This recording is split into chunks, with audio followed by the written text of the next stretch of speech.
back. But okay, so the Biden-Harris administration's response and recovery efforts continue to deliver for the people of North Carolina, Florida, and all communities affected by Hurricanes Helene and Milton. Federal assistance for communities affected by Hurricanes Helene and Milton has surpassed $1.8 billion. Over the weekend, the president visited Florida to personally survey the damage caused by Milton, speak with families affected by the storm, and meet with state and local officials to ensure they were getting the resources they need. And this afternoon at 4:15 p.m. Eastern Standard Time, FEMA Administrator Deanne Criswell will hold her daily press briefing to provide further details on our efforts to help communities respond, recover, and rebuild in the wake of these disasters. As the president has said, we are in this for the long haul, and we will be there as long as it takes. That said, we need Congress to do its job. Yesterday, you heard from the president that the Small Business Administration's disaster loan program, which is a critical lifeline to small businesses, homeowners, renters affected by disasters, has been exhausted. Americans should continue to apply for these loans, and SBA will continue to process them and disperse assistance as soon as Congress does its job and provides the needed funding. Tomorrow, President Biden will travel to Berlin, Germany, where he will meet with German leaders, President Steinmeier and Chancellor Scholz, underscoring the strong relationship that the United States shares with Germany and the full range of global issues that we are tackling together. The close relationship between President Biden and Chancellor Scholz has been critical to helping us make progress on behalf of the American people and to making the world a safer place. We have worked together closely to strengthen our economies for both our people and provide critical support for Ukraine as it continues to defend itself against Russian aggression, as Germany has been the second largest provider of aid to Ukraine after the United States. Chancellor Scholz's bold decision to participate in the prisoner swap this summer, as you all know, which he did as President Biden's request, was vital to returning wrongfully detained Americans, including Evan Gershkovich and Paul Whelan, and Germans, to their families. And we need to continue to work closely together to defend democratic values around the world. On that note, President Biden will speak with President Zelensky shortly, if not already, and will announce a significant new security assistance package for Ukraine today as part of our ongoing effort to surge U.S. support to Ukraine in its fight against Russian aggression. The two leaders also will discuss the leader-level Ukraine Defense Contact Group, which will be held next month to continue to get Ukraine the support it needs to prevail in this conflict. We will have a readout of that call soon, as well as more details on the military aid package. Some additional news: in the first week of December, the president will travel to Angola, where he will celebrate the transformation of the U.S.-Angola relationship, recognize Angola's role as a strategic partner and regional leader, and meet with President Lorenzo about ways to increase our collaboration on security, health, and economic partnerships. The value of strong alliances and partnerships in the defense of freedom has never resonated more in Europe, in Africa, and beyond. These visits demonstrate the president's unwavering commitment to revitalize these relationships for our shared security and prosperity. With that, Amr, kick it off to you. Yeah, on the Germany trip tomorrow, when will he be coming back? And I'm presuming the conversation with President Zelensky today, does that obviate the need for them to meet while he's in Europe? Well, that they're not going to have an opportunity to meet while he is in Europe, and this is one of the reasons the president is calling him ahead of time. What I will say is we'll certainly have more details on the trip in the next several hours on what that looks like, what tomorrow is going to look like in the specifics of the president's engagement in Germany tomorrow, the next 2 days. And can I ask, with concerns of the Secret Service being so stretched right now, and the various security needs with the 2 assassination attempts, Has the president considered maybe putting this trip off until after Election Day, or perhaps even dialing back some of the Delaware travel, just to help lighten the load on the Secret Service? So what I will say this, I'm not going to get into the specifics of the Secret Service and how it does its business in protecting, obviously, the principles. That's not something for me to speak to from here. What I will say is that the president believes that this is felt very strongly about this trip, about one of our partners, allies, that has been steadfast, certainly in partnership as it relates to Ukraine's defense. And the president really wanted to make sure to go to Germany to thank Chancellor Scholz directly. And so that was one of the reasons to do that trip. I'm not going to get into specifics of Secret Service and how they move forward and how they go about protecting the principles. That's not something that I'm going to speak from here. Just one last one. Sure. President Biden yesterday spoke of Harris cutting her own path as president if she's elected. Does he feel he's held her back? No, not at all. Look, the president has always been, I'm going to be, not going to speak to politics from here, but what I can say more broadly is that every president has the opportunity to cut their own path. And the president has been really clear about passing the torch and seeing Vice President Harris as a leader from day one, on day one.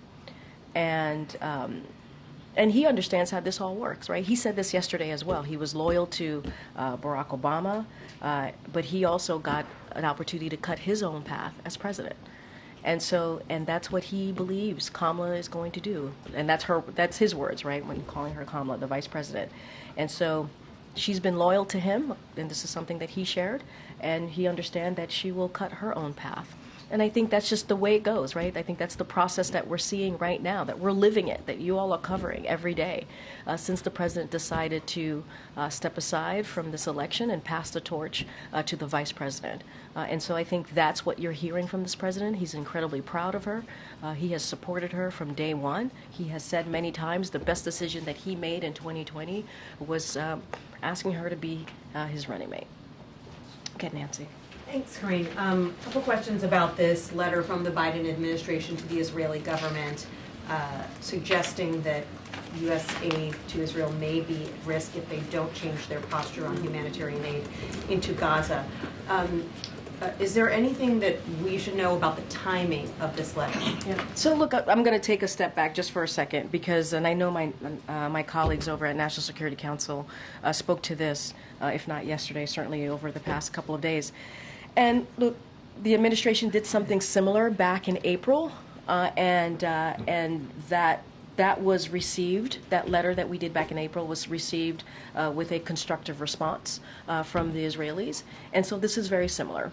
What we have seen, the trigger, the reason why we're doing this is we have seen a decrease in aid, in very important critical aid into Gaza, and so we sent out the letter from obviously the Department of Defense and also the State Department that went to both secretaries' counterparts, and so we're having those discussions. I would speak to them. I would speak to the DOD and State Department on their timing, but it is certainly connected to what we have seen, which is a decrease of humanitarian aid in Gaza, and so we wanted to address that with Israel. Have you gotten any response from the Israeli government to this letter or any sign that they are taking it seriously? So I don't have anything right now to preview or to announce or to lay out for you at this time. What I can say is the last time we did this back in April, we did see a constructive response, and so that's what we want to see this time around. Is the administration really willing to halt military aid to Israel if you don't see a significant improvement in humanitarian aid flowing to Gaza? I'm not going to get into hypotheticals from here. Like I said, we did it back in April.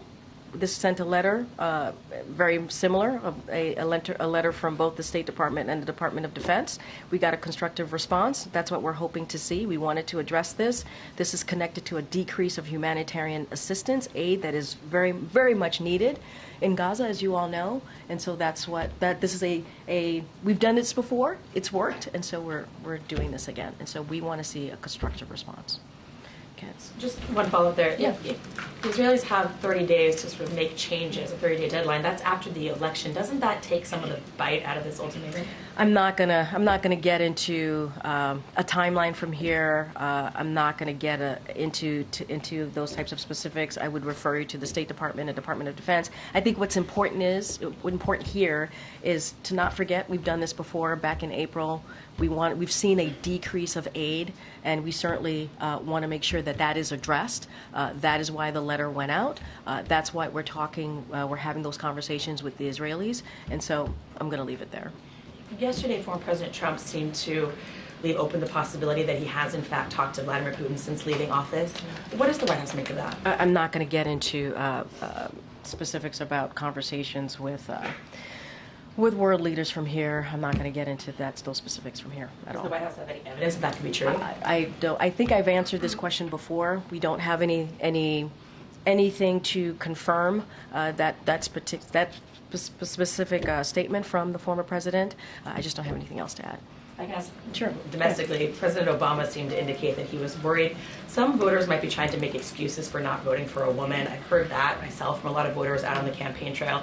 I understand you can't talk about politics in the campaign, but have you seen moments, or do you believe that this has been a unique challenge for Vice President Harris in her role as Vice President? I mean, look, here's the thing. Here's what I can't say. Both this president and this vice president are very much proud of what they have been able to deliver for the black community and many other communities. Historic results. Obviously, there's always more work to be done, and that's something that we say, whether it's about the economy, whether it's about healthcare, there's always more work to be done. But we're proud of what we have been able to see when we think about record wealth, including obviously record wealth, employment, small businesses. We've seen a boost in small business applications within the black community and just more broadly, not just the black community. And so we understand there's more work to be done. We're certainly going to continue to do that work, and that's what I can speak to. And that is something that I know both this president and the vice president are very proud of doing. Do you think she's had to overcome sexism as the first female vice president? Look, I'm not going to get into it from here. What I can say is that we are all very proud of what the vice president has been able to accomplish with this president as a critical partner over the past 4 years. And you don't just have to look at her career as almost 4 years, I should say, as vice president, but you look at her record as senator, as attorney general of California. I think she's had an impressive record, and and she's done that with everything, all the headwinds that come at her. She's been able to get that done. Okay. You were talking about just to go back to the Germany trip. Yeah. Is there any update on the Ramstein summit that was? Is it postponed? Is it canceled? Or I don't have an update for you on that. I'll be sure to check with the team, but I just don't have anything on that. Is the president expected to have any meetings with any other foreign leaders during the trip? We'll certainly have more to share. Obviously, a big part of this meeting, of this trip, travel that he's doing, is going to be around Ukraine, the continuing support of Ukrainians as they continue certainly to beat back Russia's aggression, and we've been very proud. The president's been very proud to do that and continue. And obviously, one of the reasons we're going to Germany, as I mentioned, which Chancellor Scholz as a partner in that. And so we'll have more to share, but just a little bit more broadly, I would state. I mentioned Russia's war in Ukraine, managing the crisis in the Middle East, maintaining stability in the Indo-Pacific region, strengthening the transatlantic alliance, illustrating that the relationship is both dynamic and also enduring. And so I think that's important to note. And the president, as I stated at the top, he wanted to make this trip. This is a trip that he wanted to do to thank the chancellor for his support. And so that's what you're going to see from the two leaders, and we'll certainly have more to share. I will also state that at 4 o'clock, National Security Council will have a press call, so certainly you should join that. Just one more to follow up on Amar's question on the president's comments about the vice president last night. Ron Klain told us in August that the White House could have done more to promote the vice president. He said, quote, "We were all united behind the idea she should be successful. We just didn't find the path to do it." Does the president agree? What I will say is, and I think certainly the first part of your quote is something that I know to be true. Like, the president has always wanted the vice president to be successful, and she has been successful. And he could not be more proud of her as he is today. I think what he laid out yesterday, obviously that was a political event that he spoke at, but I think lays out his thinking, how he sees the vice president, not just now, but moving forward in what she's trying to accomplish at this moment. And I think she has had a lot of successes to point to over the last 3.5 years. And I also stated her record as a senator, her record as attorney general, as district attorney in San Francisco. She's had an impressive record. And so anything else beyond that, I certainly will leave it to the vice president and her team to speak specifically on. Just back to Ukraine. It's been more than a month now since the president told us that there were discussions about allowing Ukraine to fire long-range missiles deeper into Russian territory. Is he heading into this conversation with Zelensky today and to this trip to Germany with a decision made on that? What I will say is, look, the United States policy on that has not changed. It has not changed. But I think what's important here is that we are committed. We continue to be committed to Ukraine, to the Ukrainians having everything that it needs, especially on the battleground as they're fighting against Russia's aggression. That is our commitment. That is what I just made an announcement, right, just moments ago about an assistance, how much more we're going to be providing as we understand what's needed on the ground, on the battlefield. And so President's probably talking to the President Zelensky right now. We are going to continue to show that support, and I just don't have anything to say. Our policy has not changed beyond that. So he's decided against allowing that capability. Look, I'll say this. In May, the president directed his team to ensure, right, that Ukraine is able to use U.S.-supplied weapons for cross-border strikes so Ukraine can hit back against Russian forces that are attacking them or preparing to attack them as part of their current Russian offense. It's common sense, right? It's common sense that they should be able to hit back against what's hitting them, and to deny Russian forces that are staging locations just across the border a safe haven. That was what we were able to do back in May. Our policy with respect to prohibiting the use of ATACMS or long-range strikes inside of Russia has not changed. That is not going to change. It has not changed at this moment. Don't have anything else to preview, but we will continue to have conversations with the Ukrainians, providing what they need on the battlefield. That is a commitment. We want to be there for the Ukrainians as they continue to beat back Russia's aggression. All right. And on the SBA funding, it sounded last week when the president was talking about this that he wanted Congress to come back early to pass more funding for the Small Business Administration, but he didn't mention that in his statement last night. Has he given up on? Well, what I will say, what he did mention in his statement last night is that Speaker Johnson has said and is committed and promised that he was going to fund not just that, but other disaster programs. And so he said that will be replenished by Congress. And so that's the commitment that he made. That's what we want to see.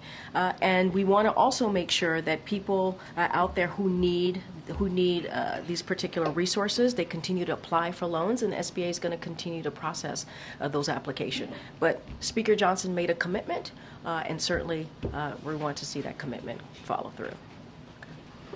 Okay, Danny. Thanks, Karine. Back to the Middle East, the US, specifically the State Department, said yesterday that the US was opposed to the Israeli bombing of Beirut as it was being carried out at the moment. Hours after that, there were fresh Israeli airstrikes on southern Beirut.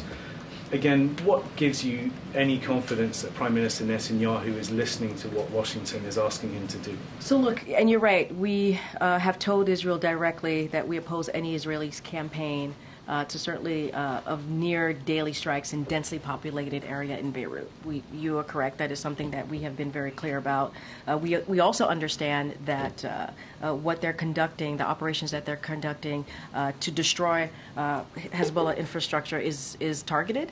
And so we'll continue to have those conversations with the Israeli government. And that is something that we will continue to do. And we have been really clear. It is critical. It is critical that these operations be conducted in a way that does not threaten the lives of civilians. conversations that we will continue to have with the Israeli government. And let's not forget UN peacekeepers and also members of the Lebanese armed forces. And so we've been clear. We're going to continue to have those diplomatic discussions with Israelis. And in the White House's view, how did the yesterday's strikes, what category did they fall into? Acceptable or? Look, I'm not going to get into characterizing each of these strikes. It's not what I'm going to do from here. We've been very clear what we want to see.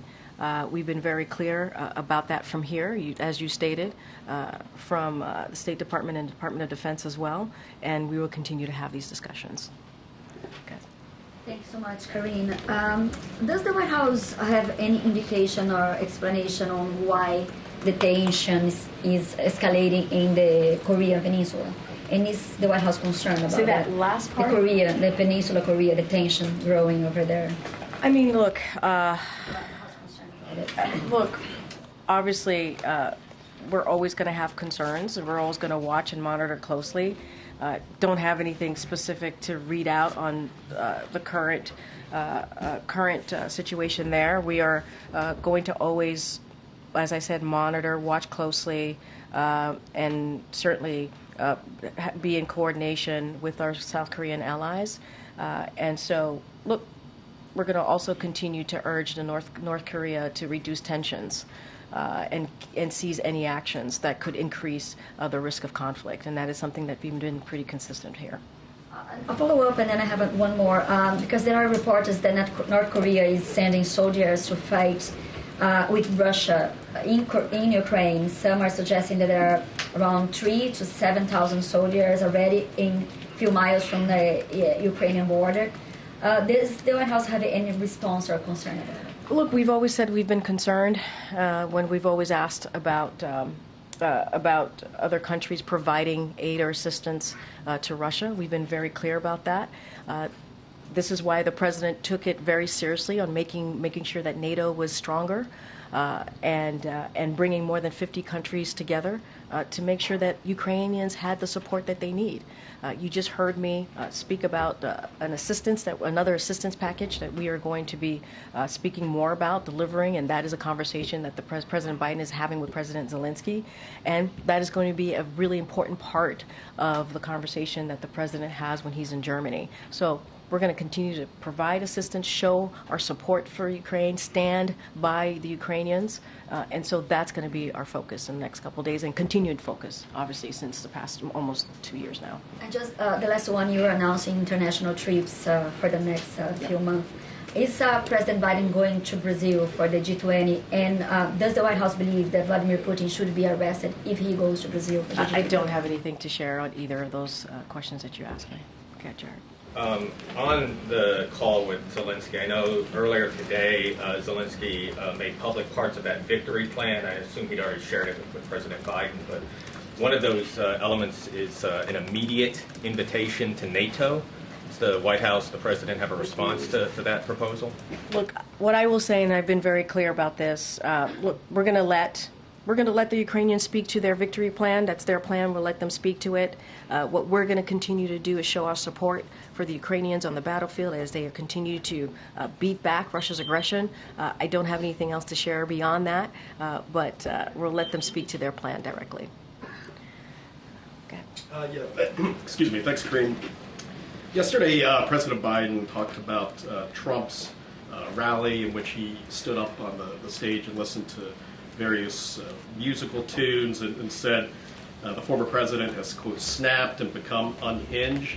Can you elaborate what he's concerned about there? Does he have concerns that Trump lacks the mental fitness to be able to go back into the White House? I don't have anything to add. I think the president was very clear on what he felt and saw and was sharing with all of you. I don't think there's anything more to add. Does he have concerns about the former president's mental fitness? I don't have anything else to add. I think the president speaks loud and clear and directly for himself, and so I'd let his word stand. Okay. Senator Rick Scott and Senator Rubio have proposed $20 billion to replenish the disaster relief fund. Has the president seen that proposal? Would he sign it if it did pass? So look, as you know, when we tried to do originally the CR, we had a robust robust component in that CR to make sure that the disaster relief fund was replenished. That didn't go through. We were disappointed by that, obviously, and so what we want to see, I'm not going to put a number to it, that is something that's going to be worked out. What we want to see is Congress, when they come back, to actually do that, to actually replenish the disaster relief fund. It's important to do so. While we have the fundings right now to do the work that FEMA needs to do, that this administration needs to do to impacted areas, we know that there's going to be a shortfall, and we're going to need more funding. I'm not going to get to a number. I have not spoken to the President or the Office of Leg Affairs about this particular proposal that has been brought forth, but the President has been very clear. I just talked about the SBA and how that funding is now exhausted. The Speaker made a promise. The Speaker Johnson made a promise that when Congress returns, that they're going to replenish the disaster relief fund and also make sure that CBA has what it needs to really address the needs of Americans who have been impacted on the ground. Is there a timeline for when FEMA would know how much the administration wants to use? Say that one more time. Is there a timeline for when FEMA would have an estimate for how So much? I would refer you directly to FEMA about that specific timeline, a number that's needed. What we are very clear about is we need to make sure that we have funding, additional funding for the disaster relief fund. That's why we included it in the CR. As you know, it was a robust number. We wanted to see that get through. It did not get through. And we are seeing these storms coming through and what they're doing and how they're devastating areas. The President was able to survey, obviously, what occurred in Florida after Hurricane Milton. And so we want to make sure those funds are there. Speaker Johnson made a promise. He said that was going to happen, so that's what we want to see. I think we have to start wrapping up soon. Just to follow up on the President's comments about the Vice President cutting her own path if elected. I know the two of them speak regularly, but just wondering if the two have specifically had conversations about how she would do that if elected, whether the President is offering advice or whether she's asked for guidance in that arena? So I don't have any details to their specific conversations. As you know, the President and Vice President work closely together. As I just talked about the two hurricanes that came through, you saw them working side by side in dealing with the impacts of the hurricane and making sure that we were responding to folks on the ground. And look, they're going to continue to work closely together. The President knows what it's like to be the Vice President and knows what it takes to be the Vice President and what's needed there. And so he is certainly very proud of the work that she's been able to do. I'm not going to get into details or specifics of private conversations that they have. Go ahead, Annie. Oh, thanks so much. The automaker Stellantis has said that they are considering expanding a factory in Mexico. I'm wondering if the White House has any response to this possibility and whether you can address concerns that domestic jobs may be lost or moved overseas. So look, last year, as you know, we applauded UAW and also Stellantis for coming together after hard, good faith, which is what we always love to see, negotiations, and also reaching a historic agreement that secured record raises, greater retirement security, and investment in the future. And so that included a commitment to reopen and expand production in communities that were devastated by previous plant closures. And so, look, what we want to see is Stellantis certainly deliver on those commitments to the UAW and to the communities. And so not just any communities, but communities that have long supported the industry. That's what we want to see. And so we want Stellantis to keep their commitment. Again, we were very proud to see that very good faith negotiation that occurred and what was delivered. And so that's what we want to see at the end of the day. I know we have to go.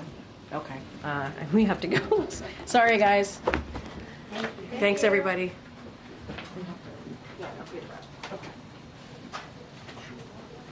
I just got